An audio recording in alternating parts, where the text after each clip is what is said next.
Nocautecast 44, mais uma edição aqui quentinha do nosso bate-papo sobre MMA, feita por fãs de MMA. Eu sou Davi Carvalho e a gente tem bastante coisa legal para falar hoje, tem convidado, e queria primeiro chamar aqui meu amigo André G, diretamente de Minas Gerais. E aí, André, como anda as coisas? Fala, Davi, tudo certo? Fim de semana espetacular, várias lutas bem legais aí que a gente pôde acompanhar e eu já estou bem ansioso para falar disso com vocês, hein? Vamos lá, começar mais um papo de MMA. Boa! E também aqui da casa, ele diretamente de Brasília, Mestre Orsano. Mestre garantiu a presença hoje porque a gente vai falar bastante do queridão dele, do Adesanya. Mestre Orsano, como andam as coisas, meu amigo? Já tá na pilha aí pra gente falar? Boa noite, rapaziada. Boa noite a todos aí do Nocautecast, né?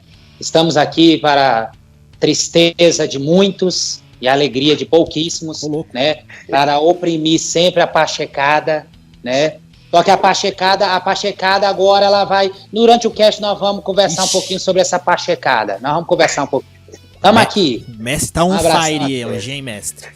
Ô, mestre, a gente hoje tem uma participação, um convidado nosso aí que também, assim como a gente, também é um fã de MMA. Ele já acompanha a gente há muito tempo. Quem é de fórum, de Sexto Round, MMA Brasil, Combate, até dos grupos até das páginas de Facebook também. É um cara que sempre tá ali, gente boa pra caramba, sempre tem boas ideias, ele sempre tem bons palpites sobre MMA.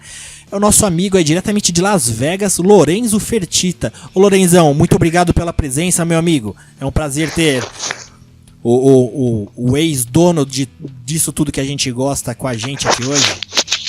Olá, Davi. Olá, André, mestre. Prazer estar participando com vocês aí, falar um pouquinho de MMA. Só assim pra eu deixar Las Vegas, né? Boa. Principalmente depois de um card tão animado quanto esse aí do UFC Austrália. Vamos falar um pouquinho disso. Maravilha. O fuso deu uma atrapalhada, mas a gente tá aqui hoje.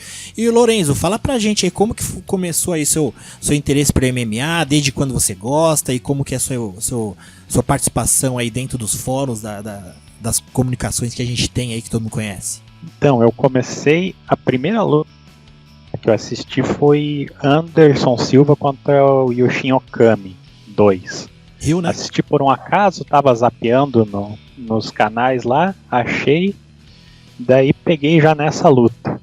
E achei sensacional e desde então não parei mais de assistir, só comecei a pesquisar mais e mais sobre o assunto e virou nesse vício aí, que eu mantenho até hoje. Boa, e sempre participando aí de redes sociais, de fóruns, essas coisas. Exato. Sempre trocando ideia com o pessoal pra tentar aprender cada vez mais. Boa, e o Lorenzo Fertitta é pra todo mundo ter noção que você é dono do negócio todo. Exatamente, pra mostrar quem é que manda na bagaça e pra quem tiver ideia pode passar pra mim aí casamentos de luta que eu organizo com os atletas. Boa, o Gabriel Satter não pôde estar hoje, mas eu acho que ele vai querer depois te mandar umas opções lá, porque ele que é o matchmaker do Nocautecast, ele vai te mandar umas opções. Certo, rapaziada? Exato, eu sempre tô tentando fazer a vontade. O que ele pede, a gente está tentando tornar possível. Maravilha, Lorenzo. É isso aí, então vamos com a gente aí que a gente tem bastante coisa legal pra falar. E nesse primeiro bloco aqui do Nocautecast a gente vai falar do que aconteceu no UFC 243 na semana passada. Israel Adesanya versus, na verdade era Robert Whittaker versus Israel Adesanya, né? Geralmente o nome mais importante vem primeiro e como o Whittaker era o campeão linear na época, então era Robert Whittaker versus Adesanya. Rolou a semana passada, baita evento, teve até um recorde, acho que bateu o recorde lá do Holly Holm e Ronda Rousey. Tô com uns números, a Marvel Arena tem capacidade para 60 mil lugares, tiveram 57.127 lugares ocupados. Eu acho que bateu o recorde, André, você lembra disso? Viu essa informação? Bateu sim, passou por acho que 500 pessoas a mais quando foi a Ronda e Holly Holm, deu 56 mil e uns quebrados. Agora a gente tem um novo recorde novamente o recorde fica lá na Austrália, Marvel Stadium. Esse é o lugar que o UFC tem que ir quando ele quer quebrar recordes de público. Já é a segunda vez que eles conseguem isso por lá. Maravilha, lá é meio estranho, né? Porque tem um piso que tem aquela proteção deve ter ali embaixo alguma ou grama, ou algum piso para algum esporte que eles praticam lá, mas tem aquele piso branco, eles colocam aquelas cadeiras brancas, parece uma feira, né? Fica meio estranho. E é meio curioso, né, André? Que é muita cadeira branca. Se fosse no Brasil, der uma treta ali, isso é louco, né? Voa cadeira branca pra tudo quanto é lado. É, o Rio Fighters, não era Rio Fighters que aconteceu isso, o pessoal teve que jogaram todo cadeira mundo, pro meio. todo mundo embora. É, exatamente, que apagaram a luz, depois jogaram cadeira lá no cage, foi uma bagunça. Boa. E vamos lá, começando, eu separei alguns destaques aqui pra gente falar. Primeiro delas foi do Diego Lima, o brasileiro que venceu o Luke Jamot na decisão. E o neo-holandês que tava demonstrando um boxe bem alinhadinho, né, André G? Ele tava bem ali controlando a distância e o Diego Lima ali numa situação de uma tática, ele teve uma opção ali de usar os chutes baixos e conseguiu controlar bem melhor, começou a pontuar mais e conseguiu levar pelos pontos, né, André? Foi uma decisão inteligente e ele se mantém aí vindo de vitória, né? Mais uma. Pois é, cara, o Diego Lima que sempre ficou ali perigando, né, ser novamente dispensado do UFC, ele que na primeira passagem não tinha conseguido nenhuma vitória, nessa ele começou já muito mal, mas agora tá aí, emendou a terceira vitória seguida. Um dele foi sensacional, né, cara? Ele conseguiu dominar ali no primeiro round. O Luke Jamot já não estava conseguindo se movimentar muito bem, já não estava conseguindo se aproximar. E além do mais, o Diego Lima ainda tentou colocar uma pressão na grade, fazer uma coisa assim diferente, e deu muito certo, né? Em alguns momentos ele até caiu por cima também no chão. Acho que foi uma decisão bem fácil de se marcar para ele, e curioso que teve um juiz que marcou acho que 30-27 para o Luke Jamot, 29-28, uma coisa que não faz sentido, né, ele ter essa vitória por decisão dividida, mas está de parabéns aí o Diego. Ô mestre Orsana, essa decisão aí que a gente vê de um dos árbitros dando pro outro lado, a gente fica pensando, né, hoje em dia a gente não pode mais considerar, a gente tem que na verdade tem que considerar a cagada dos árbitros, né, não dá pra depois deixar, será que a gente pode falar que não adianta reclamar depois, mestre? Tem que finalizar? Você que gosta aí do negócio resolvido já logo cedo, como que você vê essa questão dos juízes? Na verdade, a gente tem observado algumas aberrações, né, dos árbitros. Eu sempre digo e repito, é nível Cécio Peoples. É coisa de louco, um negócio desse. Você vê essas coisas, é absurdo. Mas eu assisti a luta do Diego Lima e eu tenho que dizer aqui uma verdade, tá? O Diego Lima, ele não é assim nem 5% do que o seu irmão é. Entendeu? Você olha para o Diego Lima, vê um porte físico, ele é avantajado para a categoria. Você vê ele lutando contra um Luke Jamot, que é um contra-golpeador, mas aí teve que sair da sua zona de conforto, tirou ele do jogo dele. Mas, olha, eu fiquei decepcionado em ver um lutador fisicamente como o Diego Lima, em alguns momentos passar até apuro, tomar alguns golpes e sentir os golpes. Coisa de louco. Apesar da vitória claríssima, mas eu continuo achando que o Diego Lima ele vai ser aquele eterno top 25 da categoria. Ô mestre, você que já comentou algumas vezes do Cécio People, aquele juiz diferente aí no MMA, o que você diz pra gente, para o pessoal que não tá familiarizado com Cécio Peoples, explica pra gente esse termo que você já usou algumas vezes aqui. Isso, Cécio Peoples foi um dos juízes que mais aprontou no MMA. Tem gente que fala que é o Ervadim, né? Mas o Ervadim, ele não, o nível dele não chega nem aos pés do Cécio Peoples. Ele já conseguiu fazer um lutador ser nocauteado e depois vencer a luta na mesma luta. Ele já conseguiu o camarada dar os 3 tapinhas de finalização e ele recobrar a luta. Ele já fez de tudo. Ele julgando na papeleta lá, ele tem uma visão, acho, totalmente invertida do que é realmente a luta. Então, para quem não conhece, esse é um breve resumo do nosso Cécio Peoples. Maravilha, Messi Orsano. Agora vamos aqui para Dan Hooker, que venceu Aoya Quinta. Vou te falar, hein, André G, eu falei que eu perguntei aqui se o Aoya Quinta não era muita coisa pro Dan Hooker, e deu que deu. Meio que Dan Hooker não parecia uma luta. O Dan Hooker tava 15º, né? E o Aoya Quinta é sexto, era isso, André? Sexto. Parecia que era o contrário, Isso não parecia?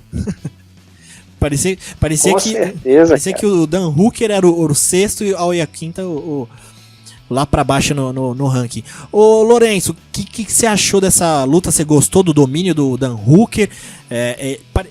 Deu uma aula de MMA ali. Onde que ele tentava, ele conseguia se impor, né? Por mais que a luta tinha essa disparidade aí que eu falei de ranking, mas foi exatamente o contrário. O que você achou?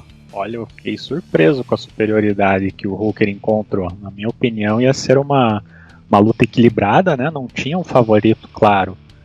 No fim, só restou o Quinta a raça de sempre, né? Porque só por isso que ele conseguiu aguentar os 15 minutos. Eu marquei 30-26 na luta, mas foi uma aula de kickboxing, né? E a Quinta acabou a luta sem a base na perna esquerda, teve o nariz quebrado, tomou knockdown, e quando a luta foi pro chão, que poderia ser um ponto positivo para ele, né? Ele tomou uma peladas e foi o ponto que o Hooker ficou mais perto de encerrar a luta, né? Verdade, e deu um respiro bom pro Dan Hooker aí, né? Porque ele tava... Se não me engano, ele ganhou 6 das últimas 7 lutas, só tomou aquele atropelo contra o Edson mesmo. Isso, então foi uma... Agora, já alguém viu se atualizou o ranking do UFC? Se ele já tá ranqueado? Viu, André G? O Hooker... Cara, eu não conferi o ranking. Eu dei uma olhada no ranking, o Hooker... posições agora, ele é o número 7. Ó, quase tomou a posição do Iaquinta que ele tava. Bacana. E, André G, algum outro destaque que você tem? Porque depois dessa a gente já vai partir para a luta principal do evento. Você tem algum outro destaque que vale a pena a gente gastar umas palavras aqui, de alguma luta que você curtiu? Ah, cara, com certeza. Esse evento ele começou bem animado, né? A gente já teve ali a luta do Bruno Bulldog com o Khalid Tarra, foi uma luta legal. Depois a gente teve ali a Megan Anderson passando rapidinho pela Zara Faim.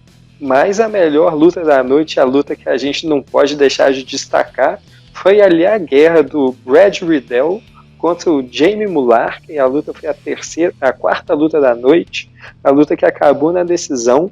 Mas foi uma pancadaria épica, né? Acredito que inclusive ganhou aí como melhor luta da noite. Se não ganhou, é uma baita falha aí do pessoal, porque que luta sensacional foi essa que a gente viu. Pessoal, até o último segundo da luta ali, dando sangue, dando a vida. Eles terminaram, como você mesmo disse, né? Ajoelhados e trocando supapos. Aquilo ali foi sensacional. É uma luta aí que quem não viu o início do evento tem que buscar aí, porque vale muito a pena ver e rever essa luta aí. Brad Riddell, Jamie Mullar, que os caras foram até o limite da braveza. E o Riddell, assim como o Dan Hooker também, são parceiros de treino ali do Adesanya, que venceu os três, então finalizaram a noite com vitória, né, André G? Pois é, né? 100% de aproveitamento para a equipe. A gente está aí buscando ainda um evento com 100% de aproveitamento do Brasil no ano. Os caras com a equipe já fecharam aí no positivo. Boa. E também teve o Taito Iwasa, né, André? E o Spivak. O que você achou dessa luta? O Tuivasa eu tava achando que ele até ia render mais. Também não deu muito pra ele, não, né? O Spivak parecia que tava com um gameplay bem completinho ali, bem feito, né? Pois é, cara, o Taito Iwasa conseguiu emendar a terceira, né? A terceira derrota na sequência. Poxa, cara, essa daí é uma coisa que acho que quase ninguém esperava, né? O Sergei Spivak era um cara até bem acertável, mas ele conseguiu fazer o plano correto, né? Colocou o Taito Iwasa para baixo de tudo quanto é jeito, colocou acho que no double leg depois usando quedas ali do judô, e sempre ali tentando fazer aquele controle da cabeça do braço, né, ali dos 100 quilos, e acabou conseguindo um Katagatame nessa posição de um Taito Iwasa que já estava entregue ali na metade do segundo round. Eu fico curioso para saber se ele vai continuar no evento, né? Ele que até outro dia era uma das grandes promessas, colocar aí 3 derrotas em sequência no currículo. Acho que no peso pesado são poucos que sobreviveram depois disso. Maravilha. E na luta principal, Israel Adesanya nocauteou Robert Whittaker no segundo round. Se tornou agora e unificou os cinturões da categoria dos médios do UFC. Foi bem interessante essa luta. O Adesanya conseguiu se adaptar muito na luta. Ele conseguiu controlar ali a distância. No começo da luta, no primeiro round, o Whittaker fez o que a gente já esperava, né? Usar da velocidade e tentar encurtar. Mas no segundo round, o Adesanya já conseguiu achar uma distância segura ali. E o Lorenzo, você gostou dessa luta? O que você achou do Adesanya? Achei a luta bem bacana. O Adesanya, ele cada vez mostra que está evoluindo a passos largos, né? O Whittaker começou muito bem a luta. A primeira metade do primeiro round ele levou vantagem, conseguiu conectar mais golpes, nada contundente, mas conseguiu. E o Adesanya mostra que ele sabe mapear muito bem os oponentes. Ele consegue se adaptar ao qualquer coisa que os oponentes tragam para ele, ele consegue dar um jeito de reverter, assim como foi contra o Gastelum também. Ele conseguiu reverter o que o Whittaker trouxe para ele no começo da luta. O Whittaker começou atacando bastante, começou dando aqueles pisões no joelho do karatê, estava bem na longa distância. Quando ele entrava bem na curta distância também ele conectava uns bons golpes, mas para mim, pelo que eu lembro, o Adesanya ele começou a virar o jogo no momento em que, não sei se vocês lembram, mais ou menos na metade do round, o primeiro? Teve um dedo no olho. O Adesanya acusou um dedo no olho que o Whittaker deu, não intencional, né? Mas depois daquilo, não que aquilo tenha tido alguma relevância para o restante do combate, mas depois daquilo, que foi mais ou menos com uns 2 minutos e meio de round, daí o Adesanya parece que voltou melhor. Ele voltou quando o Whittaker tentava encurtar, ele já conseguia pendular melhor. Parece que voltou mapeando todo o jogo que o Whittaker tinha trazido para ele e conseguiu. Ele já não deixou mais o Whittaker bater e sair com velocidade. O Whittaker entrava, batia, mas não se movimentava bem. O Adesanya conseguia sempre capitalizar cada tentativa do Whittaker de se aproximar.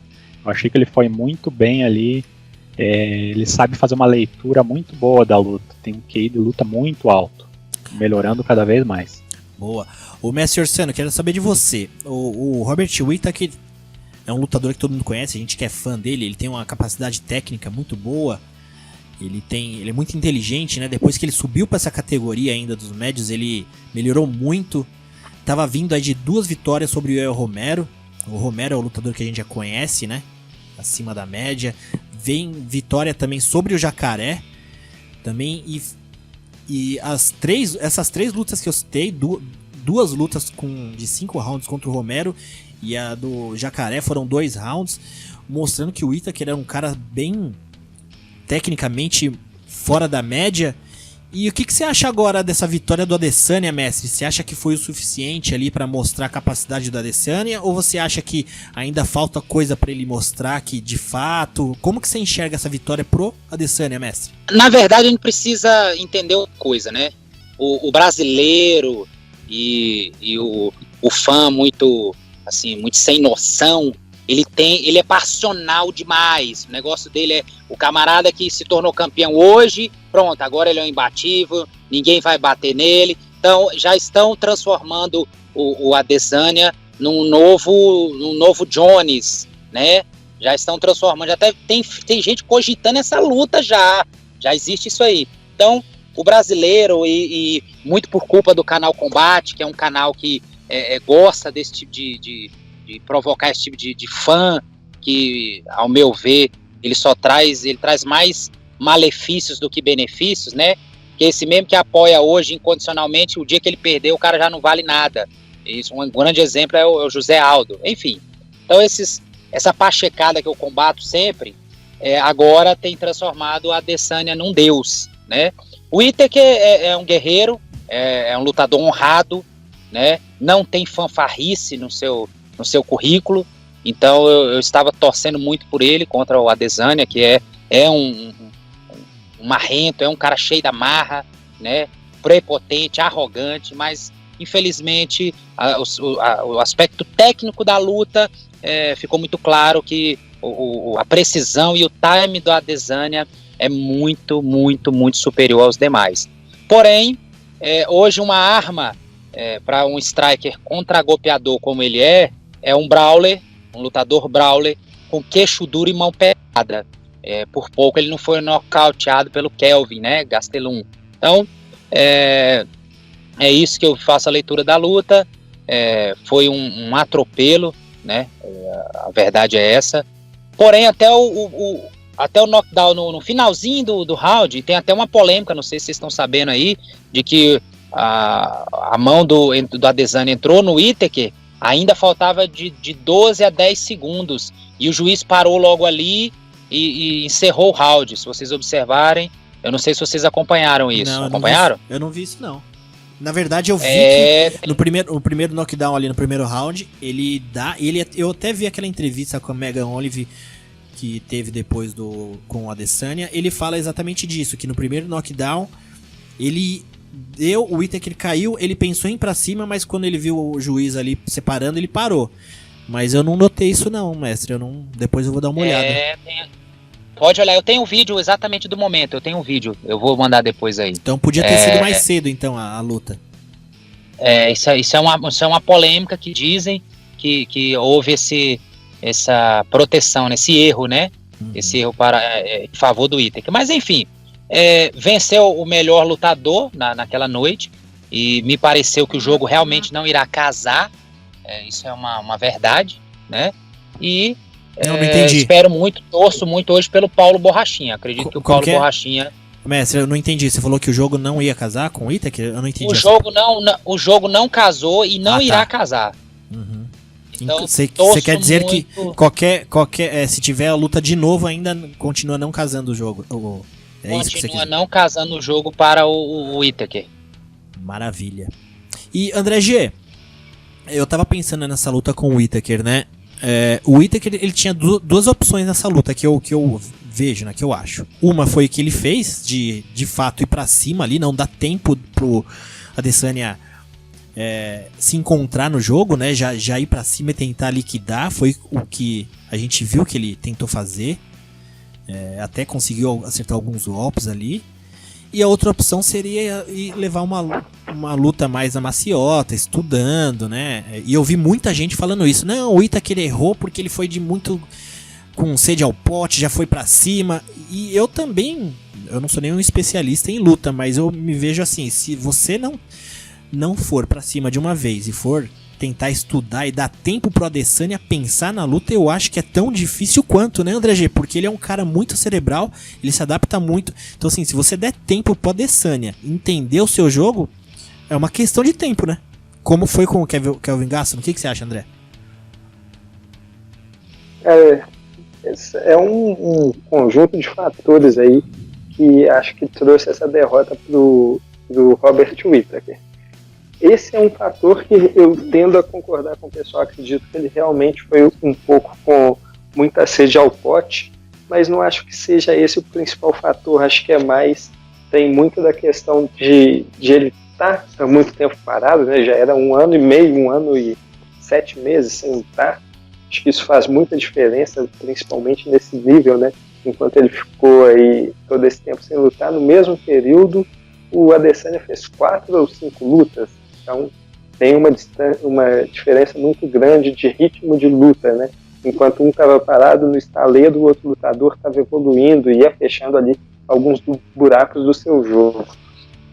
Outra coisa foi que algumas falhas que o Whittaker mostrou nessa luta, que geralmente ele não mostrava nas lutas anteriores.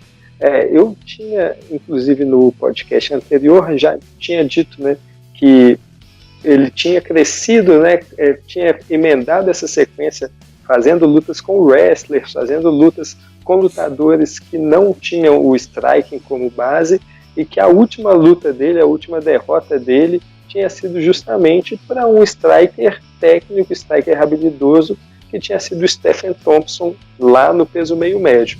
Mas eu acreditava que esses 3 anos, né, nessa categoria, ele já teria evoluído o seu jogo, tinha pego um pouco mais de experiência. Por ter passado por tudo isso, ele não seria pego novamente e conseguiria criar uma estratégia efetiva. Mas acabou que, para mim, o maior erro é que ele só tinha um plano. Ele entrou sempre, todos os ataques deles foram da mesma maneira, ele entrou sempre do mesmo jeito, se movimentando do mesmo modo, e quando faz isso contra um striker tão técnico, tão bom quanto o Adesanya, facilita justamente o que você disse, que é a leitura do jogo. A partir ali de 2, 3 minutos que a luta estava ocorrendo, ele já tinha mapeado a movimentação do Robert Whittaker, já tinha mapeado como ele poderia encaixar os seus contragolpes, e aí ele foi paulatinamente, né, aumentando o ritmo de golpes conectados, conquistou aquele knockdown no primeiro round, no final do primeiro round, mas ali ele já vinha, né, aos poucos acertando um pouco mais, e do segundo round, desde o primeiro minuto, ele conseguiu dominar, colocar a mão de encontro, né, sair dos golpes, desviar dos golpes do Whittaker e colocar a mão de encontro. Acho que foram esses 2 fatores que levaram aí o Robert à derrota, mas eu fico ansioso, acredito que numa próxima luta entre os dois a gente pode ter um desfecho aí um pouco diferente. Eu acredito muito no Whittaker, acho que ele ainda é um dos grandes nomes do peso médio, espero que ele volte em breve, não fique novamente um período tão grande sem lutar. Boa, com certeza. E Lorenzo, a gente vê o Adesanya, ele é um cara, né, já é mais um campeão africano, né, no UFC tem o Kamaru Usman, e a gente vê, ele tem muito carisma, né, no entanto que ele entrou lá dançando, Naruto? Mas qual deles? É porque é tanto, né, tem tantos, cara, ele faz do Avatar, que é aquele que tem tipo uma seta na cabeça. Sim, não, mas aquele, nessa dança que ele fez, fizeram um pouco aqueles movimentos, daquela dança australiana, né, no começo, mas depois ele faz uns movimentos com a mão ali, acho que é Naruto, não é? Eu acho que é. É tanta coisa que ele usa, eu acho que é isso mesmo. Ele faz o do Rock Lee e tudo mais. Teve do Death Note também que ele fez lá, né, ele pega o caderninho do bolso e anota um nome e coloca a caneta atrás da orelha. E o Lorenzo, ele é um cara com muito carisma, né, eu tava até comentando hoje com um amigo que eu fui ver o Instagram do Adesanya, ele está com 1,5 milhão de seguidores. E é metade do que o Anderson Silva tem, né? Só que o Adesanya é muito novo no MMA, por mais que ele já era um campeão do Glory, mas o Glory não é um evento que tem tanta popularidade assim como o UFC, por mais que seja um evento muito grande, né, importante. Mas o Adesanya demonstra um cara que tem muito carisma, né? O que você acha pro evento? Ô Lourenço, você se arrepende de ter vendido o UFC quando você vê um produto desse como é o Adesanya? Eu tava até vendo o John Jones hoje, ele colocou no Twitter dele lá, ele colocou alguma coisa assim, eu não tô indo atrás de fãs de Dragon Ball, eu tô indo atrás de colocar meu nome na história. E o que você acha desse lado aí do Adesanya? Você acha que ele é um próximo aí que pode ser um dos meninos de ouro do UFC, que vai trazer popularidade, vai trazer pay-per-view? Você acha que tem grande chance de ser mais um Conor McGregor aí? Eu creio que sim, o carisma dele vai levar ele a isso, né? Eu só espero que ele se mantenha na divisão mais um tempinho, né? Que ele não pense em queimar etapas e suba já para enfrentar o John Jones. Espero que ele defenda o cinturão, que ele ajude na renovação da categoria, né? Que está bem esvaziada agora com a saída do Rockhold, Jacare e Weidman, e que ele ajude um pouquinho no desenvolvimento da categoria antes de subir para enfrentar novos desafios. Eu acho que ele tem tudo para se tornar um dos principais, ou principal, talvez, garoto propaganda do UFC e quem sabe ter o primeiro UFC na África, não? Pô, seria bacana, hein? E é bem bacana, né, ver a África fazendo parte do UFC com campeões, né? Bem legal. E, Mestre Orsano, me fala uma coisa. Eu coloquei essa semana lá no Instagram do NocauteCast um trecho de uma entrevista com a Adesanya. E ele comentava que a gente... tanto o Anderson Silva como o Jack Chan, que ele é fã, mudaram um pouco a ideia que ele tem sobre MMA, né? Que ele acha que até por causa de Hollywood, assim, todo mundo tem essa ideia do cara que é o lutador. Ele tem que ser muito grande, muito forte. Tem que ser aquele cara gigante pra todo mundo falar: caramba, olha o tamanho desse cara, ele deve ser muito mal, ele deve ser muito foda, que não sei o que. Você acha que... E o Adesanya falou, olhe pra mim, né? Eu sou magro, não tenho esse porte todo. E ele tava até meio que puxando, né? Já um trash talk ali pro Borrachinha. Ele até imitou o Borrachinha falando... você é magrelo, você não sabe lutar. Você acha que tem isso, mestre? Você acha que isso influencia? Assim, como que você vê esse lado do MMA, assim, com relação ao estilo do lutador? Eu particularmente, eu concordo um pouco com a Adesanya, que a gente tem já essa predisposição para ter o cara fortão ali, como ser um cara mais durão da parada, né? Mas como que você vê isso, mestre Sano? Olha, na verdade é preciso entender, preciso dividir isso. Comercialmente falando, o evento, o UFC, ele tem mais brilho, há uma procura maior por ver o Brutamontes lá mesmo, o grandalhão, aquele dois gladiadores dentro do octógono. Isso é fato. Tanto é que as categorias mais leves não tem tanto brilho, né? Conforme vai subindo os pesos. Então isso é fato. Isso não é uma... estou falando comercialmente falando, tá bom? Sim. Estou falando de comercialmente. Então, comercialmente falando, o público, principalmente os que são menos apegados, que entendem um pouco menos, eles querem ver ali, querem ver dois lutadores se matando, né? Esse é fato. Agora, isso, basicamente falando, isso a gente não observa que não funciona desse jeito. Não é um camarada cheio de músculo que vai lá chegar e vencer o outro, não. Tem toda uma história da história do esporte, mostra pra gente, desde o Royce Gracie, que a técnica supera a força. Isso já é com uma contestação. Hoje tá difícil. Isso é uma realidade. Boa. Né? Então é isso. Basicamente isso. Boa. E, mestre, agora o próximo passo para Adesanya. Você acha que seria... Ele já deixou meio claro, né? Ele foi bem inteligente, assim. Também... Até a gente pode também dar muito crédito pro Borrachinha também, que fez um trabalho, por mais que ele usa muito trash talk também, ele foi até lá a arena, falou que o UFC pagou a passagem para ele foi com ele, que é o Borrachinha, eles estavam ali no canto, até na hora da apresentação dos lutadores, quando eles vão ali se apresentar pros árbitros ali para fazer aquele check-in ali de se tá com vaselina no rosto, enfim, o Borrachinha tava ali meio que de papagaio de pirata, né, já aparecendo nas telas. Então, basicamente, essa luta já tá meio certa, né, mestre Luciano? Não tem muito que a gente falar. No entanto, que o Adesanya nem falou muito de John Jones, como já tava rolando meio que um papinho assim paralelo, né?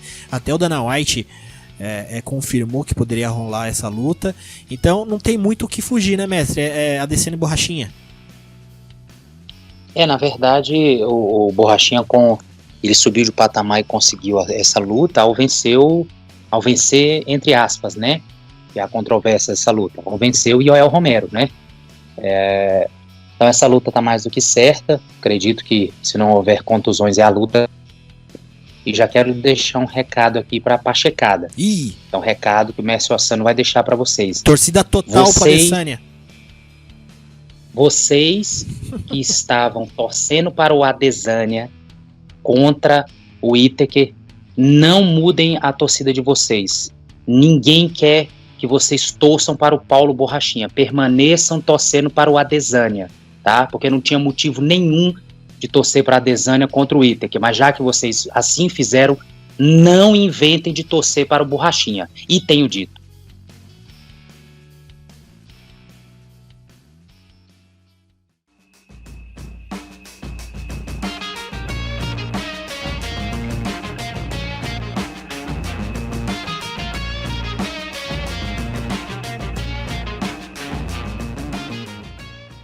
E o nosso convidado é Alex Poatan Pereira, que no último dia 28 de setembro se tornou o primeiro duplo campeão do evento de Kickboxing Glory. Ele já era dono do cinturão da categoria dos médios desde 2017, já tinha até defendido 4 vezes o título, quando devido a uma lesão do campeão Artem Vakhtov do meio pesado, ele teve a oportunidade de disputar o cinturão interino contra o surinamês Doneg Abena e acabou vencendo por nocaute. Alex Pereira, queria muito agradecer a sua participação aqui no NocautiCast. É um prazer pra gente falar com um duplo campeão do Glory, ainda mais sendo brasileiro, é uma satisfação pra gente. Eu queria saber da sua parte aí, com relação a esse título interino que você tá aí na cinta do meio pesado. Já tem alguma ideia de quando vai rolar essa unificação do cinturão pra poder encarar esse russo? Muito obrigado. Também quero agradecer pela oportunidade, né? E no NocautiCast, tá divulgando aí um pouco do meu trabalho. E uma próxima luta para unificação dos cinturões, no meio pesado, para mim seria dia 21 de dezembro, né? Eu estaria pronto para essa luta, mas ainda nada oficial. A gente está conversando, né? O empresário já entrou em contato aí com a organização e com certeza em breve aí vai sair essa luta. E para essa luta aí na unificação dos meio pesados, você vai mudar alguma coisa no seu treino, no seu estilo? Então, de diferente, falando em treinamento... Isso? Eu acho que vai ser a mesma coisa, né? Pro peso médio, eu treinei, pro peso meio pesado, eu treinei da mesma forma, então não teve uma mudança. A alimentação foi a mesma, mas assim, o que eu posso falar, que eu vou estar agressivo, buscando nocaute o tempo todo, assim como eu venho fazendo em todas as lutas. E eu espero uma luta difícil, uma luta dura, né? É um atleta experiente, a gente está falando de outro campeão, né? Ele não está ali à toa, mas da forma que eu venho treinando, me dedicando, uma grande evolução, né? Pode esperar um nocaute, pode esperar uma luta por ponto, mas assim, sem margens de querer dar a vitória para ele, né, na pontuação, dominando o tempo todo. E Alex, no último final de semana a gente viu um novo campeão dos médios do UFC. É um rapaz que você já até conhece de outros tempos, né? O que você achou? É isso mesmo, Israel Adesanya se tornou campeão do UFC, peso médio. Aí eu já lutei com ele 2 vezes. A primeira eu ganhei por pontos, foi na China. A segunda eu ganhei por nocaute. Eu sou o único atleta que nocauteou o Israel Adesanya. E, ele mostrou que ele vem evoluindo, né? Um cara duro, né? E é um cara esperto. Mostra que teve uma grande evolução. E sobre esses treinos que você tem feito aí de chão, de jiu-jitsu, já tem alguma ideia de migração para o MMA? Alguma coisa assim? Então, desde quando eu comecei a treinar na equipe peso pesado, eu sempre fiz os treinos de chão, não focado, né, assim, intensamente, né, porque o meu foco mesmo era o kickboxing, né, o meu forte era o kickboxing, mas eu vinha na paralela, né, treinando o MMA. Eu tenho 3 lutas de MMA e devido a estar lutando muito kickboxing, eu diminuí os treinos de chão. E na migração de um lutador de kickboxing pro MMA, você acredita que no seu caso assim você perderia alguma qualidade, alguma adaptação, rolaria alguma adaptação pro MMA? Como que você acha que funciona? Eu acho que mudaria, não perder capacidade no lado de um boxe. Eu acho que mudaria, mas talvez ficaria até melhor, porque eu venho evoluindo a cada dia, eu venho treinando a parte defesa de queda, o Gil, e é uma outra distância, sabe? Quando você vai boxear para lutar boxe, é uma outra distância quando você vai boxear no kickbox e no MMA. Mas nos treinos eu tô me dando muito bem, né? O meu boxe, o meu kickbox, né, pro MMA tá sendo excelente. E para finalizar, já que a gente tem falado de Adesanya, a gente tá falando aqui da sua carreira no kickboxing e numa possível imigração pro MMA, se tivesse essa luta aí, Alex Pereira versus Israel Adesanya no MMA, como que você acredita que seria? Então, eu acredito que eu ganharia dele mais uma vez. Eu já ganhei dele 2 vezes, nocauteei ele uma vez, eu sou o único cara que nocauteou ele. Muitas pessoas, eu recebo mensagem, pô, se o Israel te pegar agora, ele te quebra, o cara tem mais experiência no MMA. Mas se você voltar lá atrás, quando eu lutei com ele, eu tinha 24 lutas no profissional, no kickboxing, ele já com 90 lutas, então olha só a diferença. E se você vê hoje também, eu tenho 3 lutas de MMA, ele tem acho que 17, 18, é mais ou menos ali. O tanto que ele tinha, de porcentagem, o tanto que ele tinha nas lutas de kickboxing, ele tem nas de MMA e eu ganhei 2 vezes dele. Por que não pode acontecer de novo, né? Então as pessoas colocam ele muito como favorito. Ele é favorito porque ele tá vindo, tá mostrando, agora é o campeão. Naquela época do kickbox, ele também era o favorito e eu consegui nocautear ele. Então eu acredito que eu nocautearia ele de novo. E como eu falei pra você, se não ganhar por nocaute, eu iria ganhar muito bem por pontos.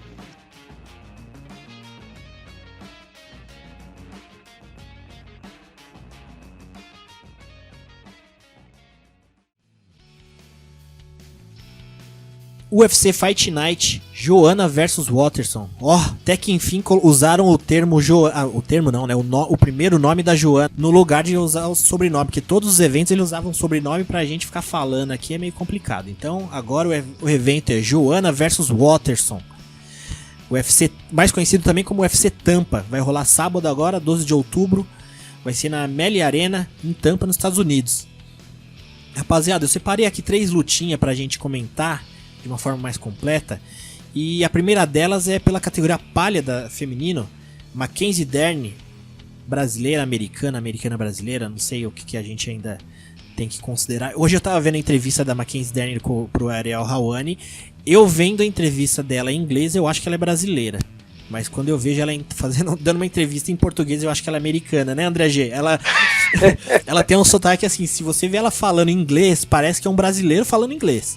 Agora, quando você vê ela falando em português, você acha que é um gringo falando português, né, André? Verdade, cara, ela tem um sotaque bem engraçado. E nos fóruns aí você vê até os americanos zoando que ela é brasileira que fala inglês, e os brasileiros falam que ela é americana que fala português, que vai encarar a brasileira, essa sim brasileira. Vamos encarar as duas como brasileira, né? Não vamos segregar dessa forma, não. Amanda Ribas. E as duas lutadoras que tem muita história nas lutas, né? Porque os pais delas também são lutadores. Já tem grande conhecimento nas artes marciais. Aí vai ser uma luta bem interessante. Mackenzie Dern tá vindo aí de 4 meses depois que ela deu a luz da filha dela. Me surpreendeu muito. Eu, sinceramente, André G, eu achava que ela não ia voltar mais pro MMA. Sério mesmo. Eu cheguei até a comentar com a minha esposa. Eu falei, ela não volta mais. E surpreendeu. Pô, tô feliz pra caramba por ela. Espero que seja uma coisa bem saudável, né? Acredito que seja, porque ela tá fazendo uma preparação com profissionais. Não é do jeito que a gente às vezes acha que é. E vai ser uma luta bem interessante, né, André G? Eu acredito que a Mackenzie Dern tem uma experiência maior, porque a Amanda Ribas ela ainda tá com poucas lutas no MMA, por mais que as duas também tenham poucas lutas, mas a Mackenzie Dern já demonstrou dentro do octógono do UFC uma maturidade bem grande, né, André? O que você acha? Cara, 2 coisas. Primeiro, acho que esse inglês dela é porque ela aprendeu sempre com o Megaton, né, dentro de casa. Acho que ela aprendeu justamente do jeito que ele fala, não aprendeu com a galera de fora, por isso que ela tem esse sotaque. Sim. E outra, uma coisa que me preocupa, eu lembro que você falou em algum dos primeiros podcasts, você falou justamente isso, quando saiu a notícia, né, que não acreditava que ela voltaria. Sim. E uma coisa que me preocupa é a questão do corte de peso, porque ela é uma pessoa que sempre teve bastante dificuldade, e ainda agora que ela é mãe recente, né, é uma coisa que preocupa bastante. Mas no quesito técnico, eu acredito que ela é sim superior a Amanda Ribas. Na verdade, acho que ela é superior a muitas dessas meninas que estão ali nesse bolo ainda tentando chegar ali na boca do ranking, principalmente por ter, né, esse jiu-jitsu estelar, esse jiu-jitsu de primeira linha, é um grande diferencial e que sempre vai fazer com que ela vença lutas enquanto ela estiver lutando com meninas ali que não consigam escapar desse seu jogo. E eu acho que a Amanda Ribas é uma dessas meninas, uma que não vai conseguir escapar do jiu-jitsu dela. Por mais que a Amanda também seja uma ótima lutadora, né, tenha boas finalizações, né, também ela vem aí, né, de vitória por finalização, vitória por nocaute, mas eu acho que ela ainda não está no nível de conseguir sair do jogo de grappling da Mackenzie. Acho que a Mackenzie deve conseguir sim essa vitória se ela bater o peso e conseguir chegar saudável para a luta. Maravilha. E pela categoria dos penas, tem aí o Main Event, que vai ser Cub Swanson versus Kron Gracie. Eu tava comentando com um amigo, o Lucas Rezende, que já até participou aqui com a gente no Nocautecast, lá do sexto round, e ele falou uma definição bem interessante, que é o vovô Swanson e o Kron Gracie verde, né? Bem o oposto, né? E é isso que deixa meio que a gente na dúvida, né? Porque você não sabe se o vovô Swanson vai ter ainda vitalidade porque eu acredito que ele seja tecnicamente superior ao Kron Gracie no MMA, eu acredito, porque eu não vi tanta coisa ainda do Kron, né? A gente viu poucas lutas e lutas geralmente que ele finalizou de forma rápida, assim, e não foram adversários que a gente fala, nossa, esse cara pegou já um cara muito gabaritado. Então, assim, eu vi pouca coisa do Kron Gracie, pelo menos da minha parte, né? Então é aquele negócio que a gente não sabe se o tempo já do Swanson já tá passando ou se o Kron Gracie tá muito verde ainda. Mestre Orsano, você que é um cara aí que conhece MMA desde as antigas, você acha que o nome Gracie ainda faz diferença? Até uma coisa interessante que eu andei vendo essa semana, o Cub Swanson falou que tava tendo dificuldade de treinar jiu-jitsu nas academias lá nos Estados Unidos, porque o pessoal sabia que ele ia lutar com Gracie, então o pessoal não tava falando, não, a gente não quer treinar com você vai treinar com Gracie, então ele achou dificuldade de treinar jiu-jitsu. Mestre Orsano, o que você tem a dizer dessa luta aí, Kron Gracie, da trupe lá dos Irmãos Dias? O que você acha dessa luta? O que vai dar? Olha, apesar do Cub estar na ladeira abaixo, eu acredito muito ainda no seu potencial. Ele vai segurar as investidas do Kron, né? E tem tudo para nocauteá-lo, né? É o que eu acredito que vai acontecer e é a minha torcida, né? Essa era do que só o jiu-jitsu salva, isso já passou. Agora nós estamos na era do MMA moderno. Hoje não tem vez para jiu-jiteiro dentro do MMA, não. Se bem que, mestre, lá na equipe dos Irmãos Dias também, eles têm um material interessante de striking, né, de luta em pé.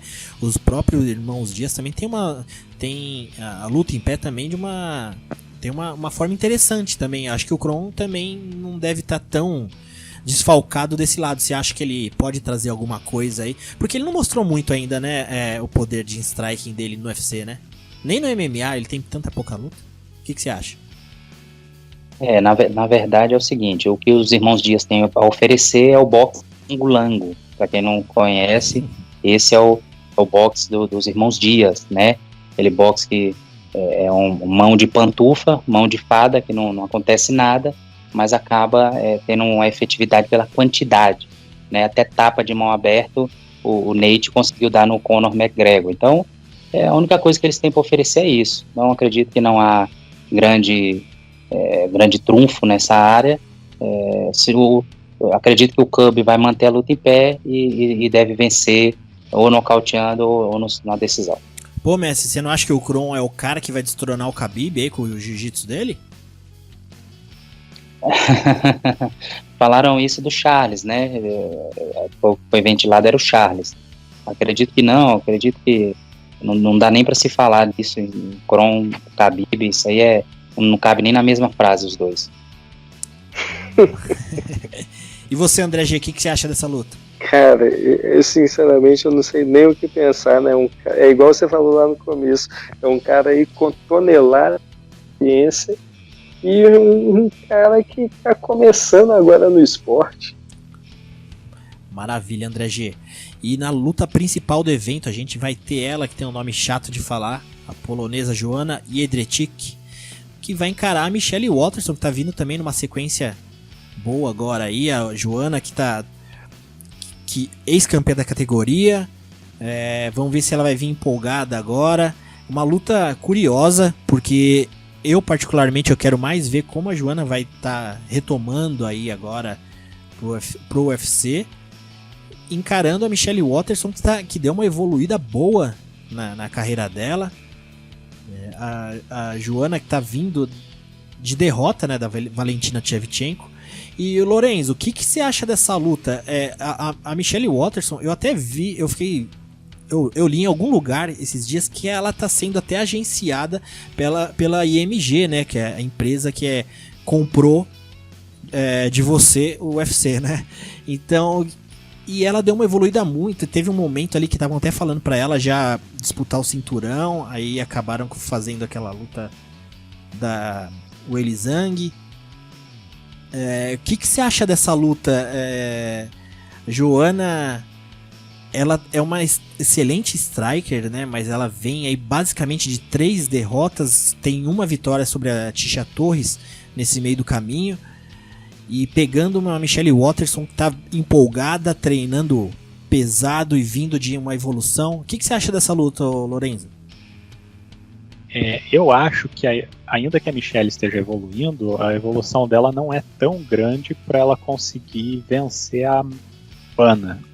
A Joana que a gente viu até o momento de perder o cinturão enquanto ela lutava na categoria. Mas o problema tem que ver como que a Joana vai voltar depois de ter lutado na categoria de cima. Ela já tinha um grande problema para bater o peso, sofreu muito na primeira luta contra a Namajunas, e daí agora ela subiu. Vamos ver se ela consegue bater o peso sem problemas, e se assim for, eu acho que a Joana tem tudo para dominar a luta e fazer a mesma coisa que ela fez contra a Tisha Torres, dominar da média para longa distância e ganhar numa decisão unânime tranquila.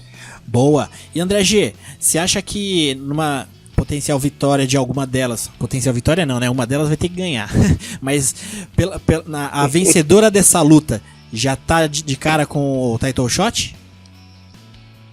Com certeza, né, cara? Principalmente se a vencedora for a Michelle Waterson. Do lado da Joana, ela, por mais que ela venha de derrota, o nome dela é muito forte. Ela sempre vai estar ali no bolo para essa disputa de cinturão.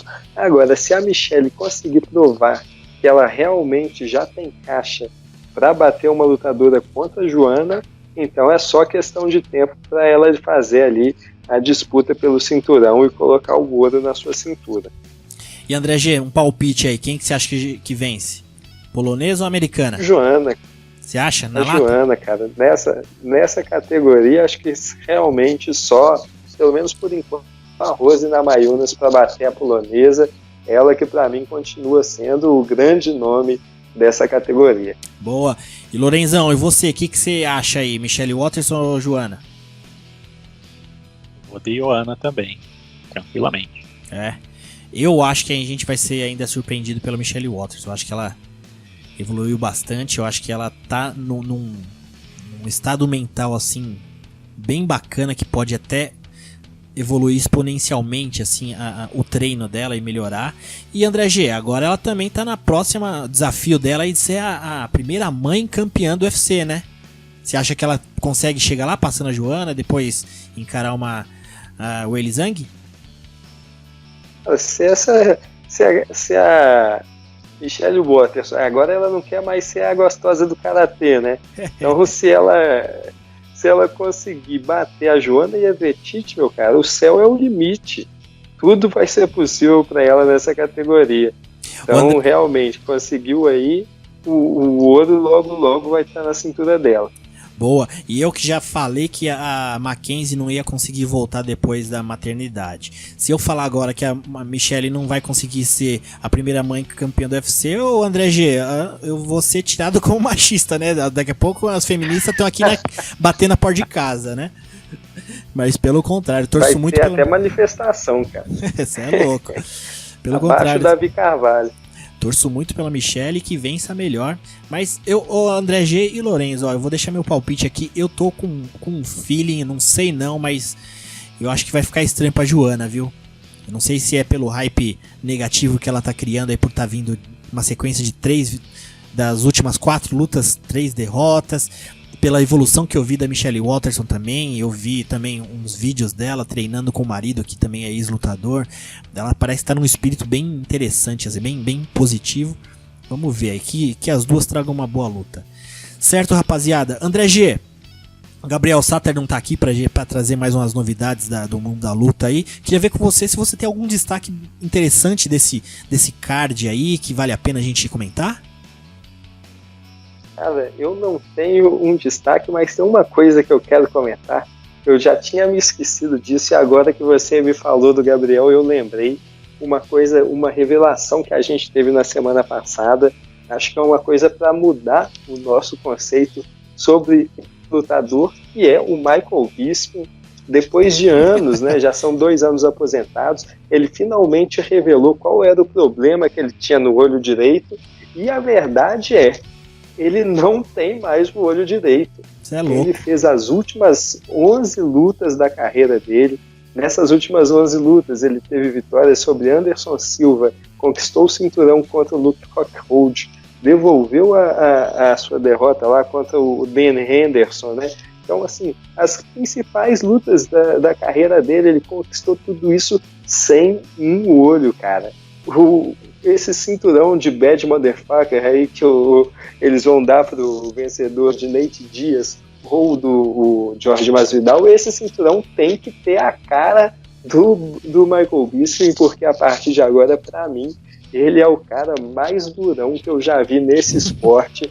Eu já era um cara que eu admirava muito, a partir de agora ele é uma lenda do mais alto nível, pelo menos no meu conceito, cara. Que isso, que revelação foi essa? Pra mim foi o acontecimento da semana passada. Mas André, eu tenho um ponto também da semana passada que eu não sei se você vai concordar comigo, mas foi uma coisa bem... eu não vou falar importante, porque eu não sei se é a melhor palavra, mas foi algo interessante que aconteceu no mundo do MMA. Lorenzo deve ter visto também e pensado, putz, ainda bem que eu não tô mais lá no UFC. O que aconteceu? A gente viu o Caim Velasquez estrear na WWE contra o Brock Lesnar. Lorenzo, você viu isso? O que você pensou quando você viu? Você falou, puto, o meu garoto ali, o que ele tá fazendo? Ou você tem alguma participação nessa história? Não, participação nenhuma. Inclusive, quando eu me desfiz do UFC, eu deixei nas mãos do Dana White e disse, ó, leva o negócio pro bom caminho aí. Ele entregou na mão do McGregor e agora aconteceu isso que vocês viram, né? Deu no que deu, Não tenho participação alguma nisso. Maravilha. Tem também uma que a gente botou lá no Instagram, o André G, que foi a questão do Edson Barbosa, que ele entrou com um pedido, uma solicitação de revisão de resultado daquela última luta que ele fez com o Paul Felder, né? Foi bem... muita gente viu para um lado, muita gente viu para outro, e o Alex Davis, o empresário do Edson Barbosa, deu uma entrevista no MMA Fight falando que o UFC acabou recusando, né, essa solicitação aí, revisão da luta. Você viu isso, André? Cara, eu vi, primeiro, eu achei assim de um extremo mau gosto esse pedido por parte do staff do Edson Barbosa. Eu acho que é uma coisa que acaba até desrespeitando o Paul Felder. Foi uma luta limpa, não tem nenhum motivo para acreditar que houve ali uma má-fé dos juízes. A gente já viu, inclusive, algumas lutas com resultados mais controversos do que esse e não foram contestados. Então, assim, primeiro eu quero deixar aqui o meu desagrado com o staff e com essa atitude também do Edson Barbosa, em dizer que realmente eu estou de acordo aí com essa decisão, não tinha motivo nenhum para fazer essa mudança de resultado. Se for para pedir alguma coisa, pede uma terceira luta, né, André? A nega, né? Obviamente, pô. Acho que é o pedido mais justo é esse daí. Maravilha, rapaziada. E é isso aí, então. Daqui a pouco vocês ficam aí com os eventos finais de semana com o André G, trazendo, tem bastante coisa, né, André? E aproveitando então, para me despedir de você, meu amigo, muito obrigado pela participação, mais uma aí, tamo junto. Poxa, eu que agradeço mais uma vez estar aí com vocês, fazendo esse bate-papo, né, de MMA, agradecer aí o Léo Orsano, agradecer você, Davi, e o nosso grande convidado, Lorenzo Fertitta, ex-dono do UFC, grande companheiro lá nos fóruns, a gente já vem batendo papo e aí vendo sempre o nome dele surgindo aí há bastante tempo, e é muito legal ter ele aqui batendo esse papo com a gente, estou muito satisfeito. Um abraço aí, rapaziada. Boa, André G. Também agradecer ao nosso convidado aí, Lorenzo Fertitta, mais uma vez, meu amigo, muito obrigado, e a gente se vê aí nos fóruns, nos comentários pela vida aí, Sexto Round, MMA Brasil, Combate, também no Cautcast, nas redes sociais do Cautcast. Muito obrigado, meu amigo. Valeu, Davi, obrigado pelo convite mais uma vez, valeu ter participado e acabar conhecendo um pouco mais, aprendendo com vocês. Valeu, André, valeu, Mestre Orsano também, tamo junto, quando precisar tamo aqui. E Mestre Orsano, queria agradecer mais uma participação, meu amigo, já vou deixar avisado aqui, hein, tem réplica quando rolar essa luta do Adesanya e do Borrachinha, a gente vai discutir muito sobre essa questão de torcida aí, hein, mas já vou deixar avisado, já fica esperto aí, hein, e muito obrigado por mais uma. Rapaziada, agradeço a todos aí da mesa, foi um prazer participar com vocês no cast de hoje, e Pachecada, eu dei o recado. Não se atrevam a torcer para o Borrachinha. Os que estavam torcendo para o Whittaker serão perseguidos pelo Mestre Orsano. E tem o